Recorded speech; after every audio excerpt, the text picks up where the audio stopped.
Stéphane Plaza a été placé en garde à vue dans le cadre d'une enquête pour trafic de stupéfiants. Stéphane Plaza, c'est un homme qui a l'air d'être tellement gentil, sympathique, bienveillant, qui ne peut faire de mal à personne. Vraiment, on peut lui donner le bon Dieu sans confession. Insoupçonnable, c'est quelqu'un qui passe sous les radars. Mais en ce moment, je ne sais pas pourquoi, on veut l'abattre. Je ne sais pas qui il a énervé, mais il ne fait plus partie du clan. Il ne fait plus partie du club. Du coup, toutes ces affaires sont en train de ressortir. Parce qu'on sait très bien que les célébrités font des choses parfois délirantes, atroces, tout ce que vous voulez, mais normalement, ils sont protégés. Le seul moment où ils se font avoir, c'est quand c'est vraiment trop médiatisé. Comme un certain Pierre Palmade, si vous voyez ce que je veux dire. Et malgré ça, lui, il a été bien protégé pour ma part. Je suis sûr qu'il a des secrets bien sombres avec des gens bien connus. Mais là, Stéphane Plaza, ils veulent le détruire. Alors moi, personnellement, je ne suis pas contre. Parce que même s'il a l'air d'être super gentil, on a entendu les audios, on voit qu'il peut être un peu violent. On se demande pourquoi, parce que normalement, il a tout pour lui, de l'argent, de la popularité, tout le monde l'aime bien. Le souci, c'est qu'il a forcément un mal-être. Maintenant, dans ma vie, je suis triste tout le temps. L'argent et la popularité ne suffit pas, bousillent les gens, ils pensent qu'ils peuvent absolument tout faire et vous mêlez tout ça avec de la boisson alcoolisée et des substances illicites, et ben forcément ça fait un carnage, forcément ça modifie la personnalité, forcément on peut devenir extrêmement violent parce que pour une plainte il n'a pas été condamné mais pour l'autre il a été condamné. C'est juste que la première, on n'avait pas assez de preuves. Pour la deuxième, il y avait des audios, etc.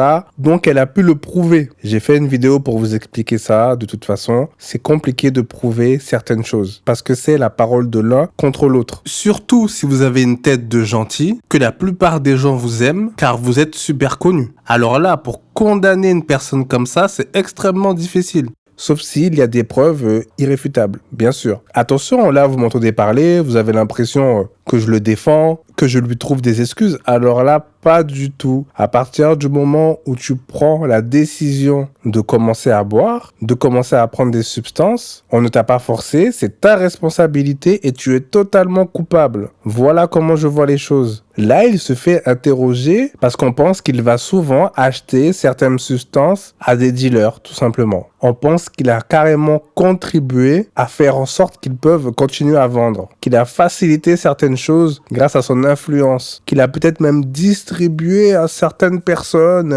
certains amis, quoi. Je suis sûr que certaines personnes vont dire non, mais il est gentil, il ne faut pas le condamner, etc. Moi, je suis pour l'égalité, il mérite d'aller en prison si c'est vrai, tout simplement.